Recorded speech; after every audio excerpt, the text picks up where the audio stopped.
The wheelchair came to a halt by the vacant café table, and Liam's grip tightened on his phone. No texts, no explanations, just the hollow silence of being abandoned. For the third time in minutes he checked the screen. The other customers pretended not to notice, but their sidelong glances felt like needles. Liam Kane, the man who once commanded the Ethelred Syndicate, now sat alone, a shadow of his former self. Just as he decided to leave, the bell above the door chimed. A woman stepped inside, her dark skin radiant under the soft lights, her hair a cascade of natural curls. A young girl's hand was locked securely in hers. The child's gaze immediately found him, and with an innocence only the young possess, she broke away and approached. "Mister, why does your face look so heavy?" she inquired, her head tilting. The mother's gasp was swift as she hurried over, apologies tumbling out, but Liam was transfixed by the woman's eyes, deep, sincere, and utterly fearless. Elara Vance had precisely $52 to her name, a fact she pushed from her mind as she entered the Spire Café, her daughter Maya's small hand a warm anchor. The job interview nearby had seemed promising, but "we'll be in touch" was a phrase she knew too well. She'd promised Maya a treat for her patience, however, and Elara always kept her promises even when it stung. The air was rich with coffee and cinnamon, a welcome refuge from the biting autumn chill. She scanned the room, students studying, an older pair sharing a scone, and a man in a wheelchair near the window, his silhouette sharp and imposing even in the subdued light. "Mom, can I get the one with sprinkles?" Maya asked, bouncing. "We'll see what's available, sweetheart," Elara murmured, guiding her toward the counter. But Maya's focus had already shifted, her curiosity zeroing in on the solitary figure. Before Elara could react, her daughter had slipped free and was marching right toward him. "Maya, no." Elara began, but it was too late. "Mister, why does your face look so heavy?" Maya's voice carried. Mortification washed over Elara as she rushed forward. "I'm so sorry. She doesn't know any better. Maya, come here now." But when she reached them, her words evaporated. Up close the man was striking. Sharp features, intense dark eyes that seemed to look right through her, jet black hair perfectly styled. He wore a suit that likely exceeded a year of her rent, and his posture, even seated, radiated a contained authority. "It's fine," he stated, his voice low and accented, each word deliberate.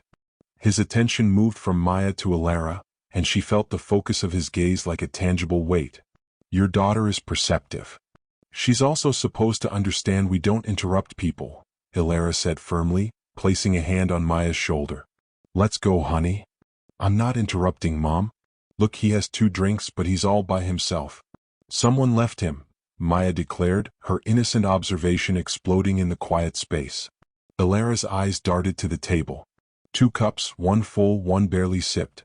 The man's expression remained neutral, but a flicker of something, pain or perhaps fury, crossed his eyes. "Maya, that's enough," Elara said quietly, giving her shoulder a warning squeeze. To the man she added, "I truly am sorry. We'll go." "Wait." His voice halted her turn. "Sit. Please." "We really shouldn't," she protested. "I insist."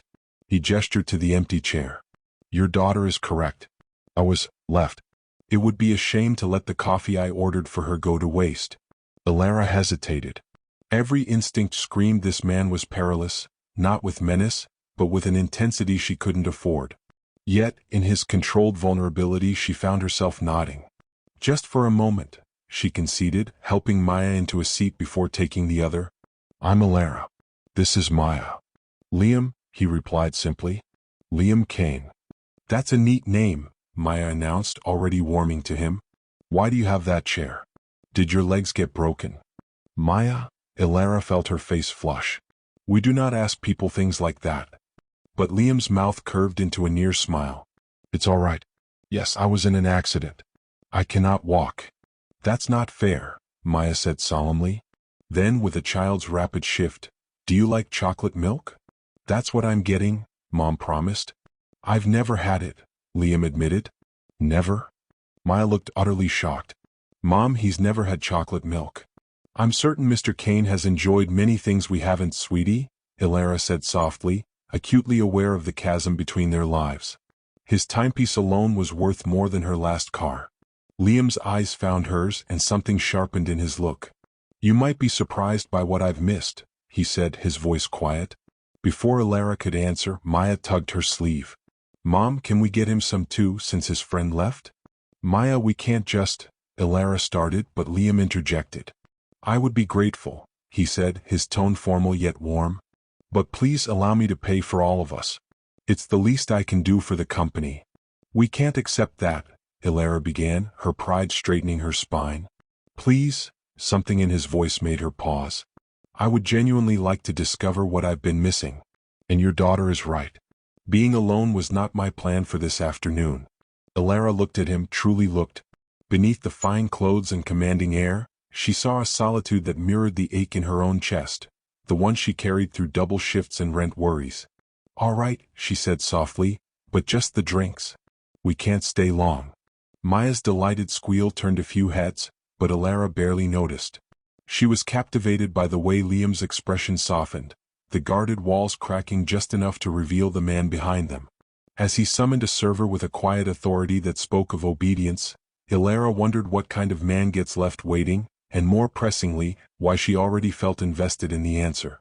3 weeks later, Elara stared at the hospital bill in her trembling hands, her world collapsing to a single terrifying figure, $17,500. Maya's emergency appendectomy had saved her life but shattered every fragile hope of financial stability Elara had clung to. Ms. Vance, the administrator's voice was kind but firm. We need to discuss payment.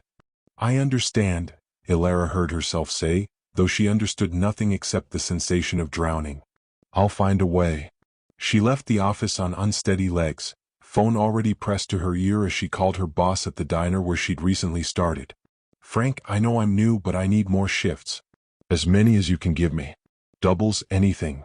Elara, you're already working 6 days. And your daughter just got out of the hospital? She's with my neighbor. I need the hours, Frank. Please. The silence on the line was heavy. I'll see, but Elara, there's a limit. She knew. Well, she knew. Her phone buzzed with a text. A known number. Is this Elara from the Spire Café? Her thumb hovered over delete. Then, this is Liam Kane. Your daughter left her stuffed fox at the cafe. The manager saved it. Elara's breath caught. In the panic of Maya's sudden pain, she hadn't even noticed Fen was missing. Maya had asked for him for days. Thank you, she typed back. I'll try to pick it up this week. The reply was immediate. I have it. I asked the manager for your number. I hope that isn't overstepping. Probably was. But in this disaster of a day, being able to return Fen to Maya was a solitary beacon. Can we meet at the cafe tomorrow around 6? She texted. I'll be there. Liam arrived at the Spire Cafe early, the stuffed fox on his lap, and questioned his own sanity. He had built an empire on icy logic and absolute control. He didn't pursue women. He didn't rescue plush toys. He certainly didn't spend 3 weeks thinking about warm, courageous eyes and a little girl's blunt question. But he had. You're early, boss, his head of security, Silas, noted from his post by the door. This isn't your style. Just drive, Silas, Liam said curtly. He knew what his men thought, that the accident had softened him, that a man in a chair couldn't lead the Ethelred group. Whispers of challenges were growing. Let them try. He'd earned his reputation by staying 5 steps ahead. The chair hadn't changed that. It had made him more ruthless. The door chimed at 6 o'clock. Elara entered and Liam felt his chest constrict. She looked exhausted, shadows under her eyes, shoulders bowed by an invisible burden. Her curls were pulled back, revealing the graceful line of her neck. She wore her diner uniform. Hi, she said softly, approaching. Sorry, I came straight from work. You work at the griddle? The words escaped before he could stop them. She blinked, surprise crossing her features. How did you? I saw you through the window last week. He gestured to the seat. Please. She sat, her gaze falling on the stuffed fox. Fen. Maya's been devastated. She reached for it and Liam saw her hands tremble. Thank you for keeping him safe. Where is Maya tonight? With my neighbor. She just got home from the hospital. Elara's voice cracked slightly. Emergency surgery. She's okay now, but the bills aren't. The bills aren't, Liam finished quietly. Her eyes snapped to his, pride and pain warring within. I'll manage. I'm sure you will. He studied her. How much? That's not your business. How much, Elara? Her name felt right on his tongue, intimate in a way that should have alarmed him. She stood. Thank you for returning, Fen. I should go. $17,500. Liam watched her freeze. That's the standard cost for a pediatric appendectomy at City General, including a 3-night stay. How close am I? The color drained from her face. How could you possibly? Sit. Please. He waited until she slowly sank back down. I'm offering you a job. A job. Her voice was flat with disbelief. My assistant resigned last week. Said working for me was too intense. I need someone organized, dependable, and unafraid to speak their mind. Your daughter proves you've raised someone with that quality. You want to hire me because my 6-year-old asked about your expression? I want to hire you because you've been working 2 jobs while raising a child alone, and you still took a moment to ensure a stranger wasn't lonely. He leaned forward. The salary is $85,000 a year, plus health insurance that will cover Maya's bills. Elara's sharp inhale was audible. You can't be serious. I am always serious. Liam produced a business card, sliding it across the table. Come to this address tomorrow at 9 a.m. We'll discuss details. She stared at the card. What's the catch? No catch. I need an assistant. You need resources. It's a straightforward arrangement. Nothing is straightforward with men like you, Elara said quietly. And I don't even know what you do. Liam replied, I am dangerous but not to you. Never to you or your daughter. The certainty in his voice shifted something in her expression. She picked up the card, her fingers brushing his, sending a current up his arm. Why me? You could hire anyone. But I'm offering it to you. He held her gaze. Think about it tonight. But Elara, the hospital will begin collections in 30 days. You don't have time for pride. Her jaw tightened. I'll think about it. She stood, clutching the fox and his card. At the door she paused and looked back. That woman who left you. She's a fool. Then she was gone, leaving Liam alone with the echo of her words and the absolute certainty that he had just set in motion a chain of events that would change everything. His phone buzzed. A text from Silas. The Vanguard group is making a move. They want a meeting. Liam deleted the message. Tomorrow he would handle rivals and threats. Tonight, he would permit himself to imagine what it might be like to have someone look at him as Elara had, not with pity, but with something that felt dangerously like hope. Elara stood before the gleaming skyscraper in the city's heart, its height dizzying. The address on Liam's card led here, to one of the most exclusive addresses. She'd researched Liam Kane last night. Import-export, numerous holdings, connections that set off every internal alarm she possessed. But she needed this. Maya needed this. The lobby was marble and steel, intimidatingly opulent. A receptionist looked up as she approached. I'm here for Mr. Kane, Elara said, chin raised. He's expecting me. Elara Vance? The receptionist's demeanor warmed. Yes, Mr. Kane said to send you right up. Penthouse level. She handed over a key card. The elevator ascent felt eternal. Elara watched the numbers climb and wondered what she was walking into. The doors opened directly into a vast penthouse office, its windows offering a breathtaking city panorama. Liam sat behind a massive desk. He looked up as she entered, and something in his face relaxed. You came. You paid Maya's hospital bill last night. The words came out sharper than intended. The hospital called me at dawn to say my balance was 0. Yes. I hadn't accepted the job yet. I know. He gestured to the chair opposite. Consider it a signing bonus. You can refuse the position. The bill remains paid. Elara's throat tightened. Why would you do that? Because your daughter required medical care, and you shouldn't have to choose between her health and your home. He said it as if it were the simplest truth. Do you want the job or not? She should refuse. Every instinct warned that accepting would complicate her life beyond measure.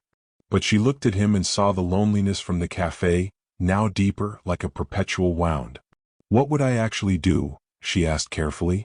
Manage my calendar, handle communications, coordinate meetings. He paused. Sometimes accompany me to functions. Being present. Being present, she repeated. That's vague. I require someone I can trust in my space. Someone who won't flee when things become difficult. His eyes locked on hers. I believe you are that person. You don't know me. I know you keep promises to your daughter even when it's a struggle. I know you sat with a stranger because your child thought he seemed lonely. I know you've been pushing yourself to the brink to keep your world intact. His voice lowered. I understand that feeling. The vulnerability in his words broke something in her. Okay, she heard herself say. I'll take it. But I have conditions. Name them. I pick Maya up from school at 3:30, no exceptions. If she's ill, I go to her no matter what. Agreed. And this is strictly professional. Employer and employee. Nothing more. Something flickered in Liam's expression.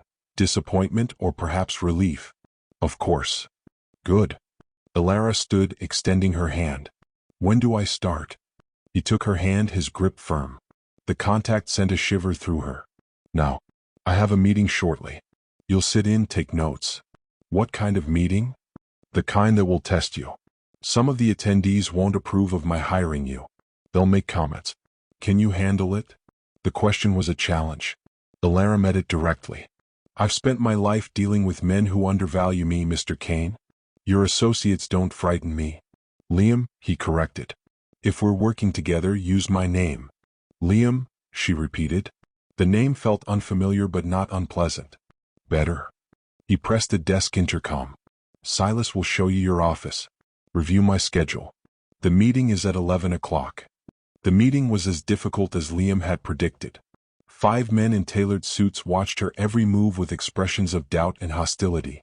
She sat, laptop open, taking notes as they discussed logistics and margins in terms that felt deliberately opaque. This is your new assistant? One man asked in Russian, clearly assuming she wouldn't comprehend. She's quite ornamental. Elara's pen stilled. She didn't speak Russian, but his tone was unmistakable.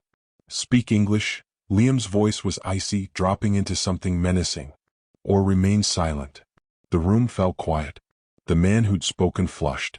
My apologies. No disrespect intended. Disrespect was precisely your intention. Liam's hands were flat on the table. Ms. Vance is my assistant because she is capable, sharp, and loyal. If anyone has an issue with that, the door is there. No one moved. Good. Liam returned to the papers before him. Now, regarding the shipment from Hamburg. Elara continued her notes, her heart thudding.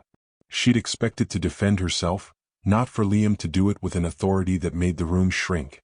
The meeting concluded 40 minutes later. As the men filed out, one lingered, younger with sharp eyes. Liam, he said in English. A moment. Elara, give us a minute, Liam said quietly. She stood, gathering her things. As she passed the younger man, he gave her a cold, assessing smile. Welcome to the organization, Ms. Vance. I do hope you last. The door closed, but raised, angry voices in Russian were audible through the wood. Then Liam's voice, low and lethal. Harm her and you die. Elara leaned against the wall, her breath quickening. What had she entered? The door opened. The younger man emerged, his expression stormy. He barely glanced at her as he strode past. Elara, Liam called from inside. Come back in. She did, closing the door. What was that? Dmitri expressing his disapproval of my hiring choice. He'll adapt. If he doesn't, he'll learn why challenging me is an error. He studied her. Are you frightened? Elara considered it. She should be. Everything about this was perilous. But when she looked at Liam, she didn't see a threat. She saw a man battling to maintain control in a world seeking to take it. No, she said honestly. Should I be? Probably. His lips curved into a near smile. But I'm glad you're not. Her phone buzzed. A text from her neighbor. Maya's asking when you'll be home. She wants to show you her drawing. Reality returned. I need to get my daughter. Of course. Liam checked his watch. It's only noon. Take the rest of the day. Settle in. We begin properly tomorrow. You're paying me for full days. I'm paying you to be present when required. Today your daughter needs you more. He held her gaze.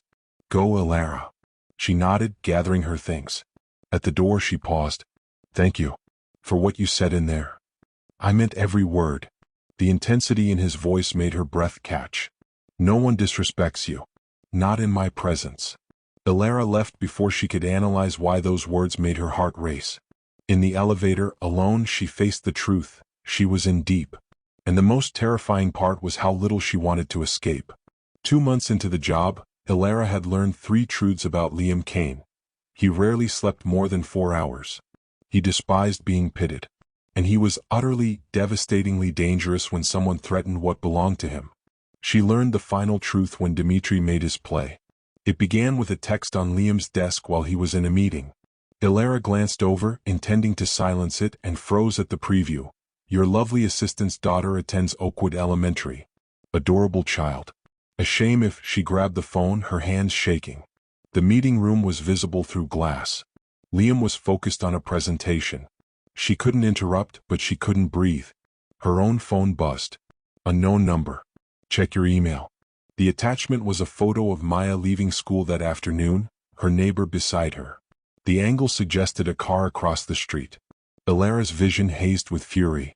She was halfway to the elevator before reason returned. She couldn't just run. She needed Liam. The meeting room door opened. Liam emerged, his eyes instantly finding hers. Whatever he saw made him move swiftly across the space. What happened? His voice was deadly calm. Your phone? She thrusted at him. Maya, they sent a picture. Liam took the phone, read the message, and went perfectly still. When he looked up, his eyes held something that made her understand why he was feared. Silas, he called, his voice not loud but carrying. The car. Now. Liam, where is Maya now? His focus was entirely on her. With my neighbor at my apartment, but if they were watching the school, they won't touch her. He said it with such certainty it eased some panic. I promise you, Elara, they will not touch her. How can you be sure? Because Dimitri knows that if he does, I will reduce his entire operation to ash. Liam's phone was at his ear, rapid Russian spilling out. Then to her, we're getting your daughter now. We? You think I'm letting you out of my sight when you've been threatened? His jaw was tight with controlled rage. Get your bag. We leave now. The car ride felt interminable. Liam spent it on the phone, coordinating. She heard words like security and neutralize the threat. What are you doing? She asked quietly. Protecting what's mine. The words came out before he seemed to register them. He looked at her, something raw in his gaze. I mean, I know what you meant, she whispered. At her building, a weathered walk-up, Liam stared at the steps with frustration. How do you? I carry you, Silas said simply. Or we have the neighbor bring the child down. No, Elara was already out. I'll get Maya. You stay here visible. If they're watching, let them see we're not afraid. Liam caught her wrist. Elara, what? 5 minutes. If I'm not back, come up. Stairs or not. She nodded, pulling free and running inside. Her neighbor, Mrs. Gable, answered. Maya was visible, watching cartoons, oblivious. Baby, we need to go. But Mom, my show. Maya. Now. Something in her tone made her daughter's eyes widen. Mrs. Gable handed over Maya's backpack. Everything all right? Yes. Thank you. She didn't breathe properly until they were back in the car, Maya tucked beside her. Liam's eyes were dark. Who's he? Maya asked, pointing. Mr. Kane. Remember from the café? Oh, Maya's face lit up. The heavy-faced man. You look less heavy now. Did you try chocolate milk? Despite everything, Liam's lips twitched. Not yet. You should. It fixes everything. Maya settled back with a child's confidence. Where are we going? Somewhere safe, Liam said, his eyes meeting Elara's over Maya's head. Somewhere no one can hurt you. Somewhere safe was Liam's penthouse. Maya's eyes went wide. Well, do you live in the sky? Sometimes it feels that way, Liam admitted. He maneuvered to the kitchen, adjusting counters. Are you hungry? Starving, Maya declared, already exploring. Mom, the TV is huge. Maya, don't touch anything, Elara started. Let her explore, Liam said quietly. Everything here can be replaced. Her safety cannot. The weight of his words settled in Elara's chest. We can't stay here. You can. You will. At least until I've handled Dimitri. Handled? She kept her voice low. What does that mean? It means he crossed a line. Threatening you was unacceptable. But your daughter? Liam's hand stilled on the counter. That is unforgivable. This is because of me. Because you hired me. This is because Dimitri wants my position and believes I'm weakened. He is about to learn otherwise. I don't want you to do something you'll regret. The only thing I regret, he interrupted, finally looking at her, is placing you in danger. I should have foreseen this. Protected you better. You couldn't have known. I should have. The anguish was raw. I know what these men are. I am one of them, Elara. Or I was before. He gestured to the wheelchair with bitterness. Before the accident, she finished softly. Before I grew careless, trusted incorrectly, and paid the price. His laugh was bitter. 2 years ago I was invincible. Now I can't even ascend a flight of stairs. Elara moved without thought, kneeling beside his chair. You are not weak. Anyone who believes that is a fool. You don't know what I've done. I know you paid a stranger's medical debt without expectation. I know you defended me before men who sought to diminish me. I know you just vowed my daughter would be safe, and I trust you. She reached up, her hand cupping his jaw, feeling the tension. I don't care what you were. I care who you are now. Liam's hand covered hers, his fingers trembling slightly. You should run from me.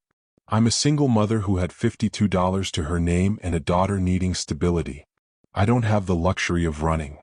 She smiled sadly. Besides, I think we both know I stopped wanting to run weeks ago. The air between them charged. Liam's eyes darkened, his thumb tracing her wrist. Elara. Mom, Mr. Kane, come see the view. Maya's voice shattered the moment. They parted, but the awareness remained. As they joined Maya at the window, watching the city lights sparkle below, Elara felt the shift. The moment everything turned from temporary to something far more perilous. She was falling for him. For the solitary man in the wheelchair fighting for control, for the person who saw her strength, not her struggle. And judging by the way Liam's hand found hers in the dimness, his fingers lacing through hers with a possession that felt like a vow, she wasn't falling alone. We saved each other. Now we'll face everything together. The conflict with Dimitri lasted 3 days. Elara saw little of it, sequestered in the penthouse under guard. She heard whispers, shipments hijacked, accounts seized, allies turned. When Liam returned on the 4th morning, looking weary but satisfied, Dimitri's network was in ruins. It's finished, he said simply, finding Elara in the kitchen making breakfast. He's gone. No more threats. Gone where? She asked carefully. Does it matter? Yes. If you killed him, I need to know what that makes me staying here. I didn't kill him. Liam's voice was flat. But I made it clear that if he returns, I will. He took what he could and fled to the East Coast. He won't be back. Relief and something darker twisted inside her. All because he threatened me. All because he thought he could take what's mine. The possessiveness should have frightened her. Instead, it stirred heat within. You and Maya are under my protection. Anyone who tries to harm you answers to me. We're not yours. Aren't you? He moved closer. Tell me you don't feel this. This connection. I work for you. Forget the job. The title. The curse so unlike him made her breath catch. Tell me I'm imagining how you look at me. How you touch my hand. Tell me you don't lie awake wondering. I can't. The admission tore from her. I can't tell you that because it would be a lie. His eyes blazed. Then what is this performance, Elara? What are we doing? I don't know. She pressed her hands to her face. You're my employer. You paid my daughter's hospital bills. You're dangerous and powerful and everything my life isn't. And I care for you, she whispered. More than I should. More than is wise. Liam reached out, his fingers wrapping her wrist, tugging her closer until she stood between his knees. I haven't stopped thinking of you since that café. Since your daughter asked about my expression and you apologized for the only real moment I'd had in months. Elara, I was sinking in bitterness and anger, certain my life was over, that I was worthless. His hands moved to her hips. Then you walked in with your pride and your strength and your incredible daughter. Suddenly, I had a reason to wake up. Tears pricked Elara's eyes. This is insane. We barely know each other. I know you take 1 sugar and tea. I know you hum in the mornings. I know you'd destroy anyone who threatened Maya. And you're the only person besides me who doesn't flinch when my temper flares. His voice dropped. I know that when you truly smile at me I feel whole. You are whole, she said fiercely, her hands framing his face. You're the strongest person I know. Then let me be strong for you. For both of you. His hands tightened. Stay. Not as my employee. Not as a protectorate. Stay as mine. I have a 6-year-old. A 6-year-old I would give my life for, who possesses more courage than most of my men. A smile ghosted his lips. She asked me yesterday if I was going to marry you. Elara's breath caught. What did you tell her? That I was working on it. You're mad. Probably. He tugged her closer until her forehead rested against his. But I meant what I said. You're mine. Both of you. I just need you to say yes. Yes to what? Moving in? Dating? Everything. The word was a vow. I'm asking for everything, Elara. Your trust, your time, your heart. If you'll give it, I'm asking you to chance a man in a wheelchair who deals with dangerous people and can't protect you as he wishes, but will die trying. Stop. She pulled back to meet his eyes. Stop speaking of the chair as if it defines you. You're Liam Kane. You're brilliant and fierce and yes, terrifying. You command an empire from that chair. You dismantled a rival in 72 hours. You make my daughter laugh and you make me feel, her voice cracked. You make me feel I'm not alone anymore. Something raw crossed his face. You're not. You'll never be alone again. I swear it. He leaned forward, his lips brushing her forehead with a tenderness that shattered her. You saved my life that day. Now let me spend my life ensuring you never regret it. Mom? Maya's sleepy voice broke through. Why are you crying? Did Mr. Kane make you sad? Elara laughed through tears. No, baby. I'm happy. Oh, good, because I like him. He's nice. Am I? Liam's voice was amused. Yeah. You give good hugs and you don't get mad when I ask stuff. Maya looked up seriously. Are you gonna be my dad now? The question hung. Liam's eyes asked Elara's permission. She nodded, breathless. I'd like that, he said quietly. If your mother agrees. She agrees, Maya announced. She's been making googly eyes at you for weeks. It's gross. Maya? Elara felt her cheeks burn. But Liam was laughing, genuine laughter that transformed him. He pulled Maya onto his lap, then reached for Elara's hand, drawing her onto the armrest, his arm around her waist. There, he said, looking between them with wonder. This is what I was missing. This is what I thought I'd never have. Elara leaned into him, believing for the first time that happy endings might be real. We're a handful. Good. His lips brushed her temple. I enjoy a challenge. And we're a package deal. You get both of us. Already settled. His arm tightened. Both of you. No negotiations. What if I snore? Maya piped up. Then I'll get earplugs. What if Mom burns dinner? Then we order in. What if, Maya? Elara interrupted gently. I think we've established Mr. Kane isn't going anywhere. Liam, he corrected. And you're right. I'm not. He looked at Elara with an intensity that stole her breath. You're both stuck with me. Later, with Maya asleep, Liam drew Elara properly onto his lap. I need to tell you something. About the accident. About why I'm in this chair. You don't have to. I do. His thumb traced her cheekbone. If you're staying, you need to know. So she listened as he described the rival faction, the ambush, his car plunging off an overpass, his spine shattering. Waking in a hospital to find his territory under siege, vultures circling. They were wrong, Elara said fiercely. Maybe. But I'm not the man I was. Good. She kissed him hard and sure, swallowing his protest. Because the man you were wouldn't have saved a stuffed fox. Wouldn't have stood up for me. Wouldn't have looked at me as something precious. You are precious, he said roughly. You're everything. Then show me. Her voice was a whisper. Show me what it means to be yours. His hand slid into her hair, pulling her down. This kiss was hungry, claiming a promise and a warning. When they parted, breathless, Liam rested his forehead against hers. You saved my life, he repeated. That day when Maya asked about my face, I was so close to letting the darkness win. Then you smiled and I remembered hope. We saved each other, Elara corrected softly. I was drowning too, in fear and exhaustion, believing I'd always be alone. Then you looked at me like I mattered, and I remembered how to hope. So we did save each other, he said quietly. We did. She kissed him again, softer. and we'll keep saving each other no matter what comes. Even when Maya's a teenager. Even then. His laugh was rich. Then I suppose we'd better embrace the chaos. I wouldn't have it any other way. They joined Maya, the three of them moving in the easy rhythm of family. And if Elara sometimes caught Liam watching them with disbelief, she understood. Because she felt it too. That this was her life now. That the lonely man in the cafe was her partner. That the frightened single mother had found someone who saw her strength. Love, she'd learned, doesn't always arrive as expected. Sometimes it comes with danger and a broken man asking to be saved.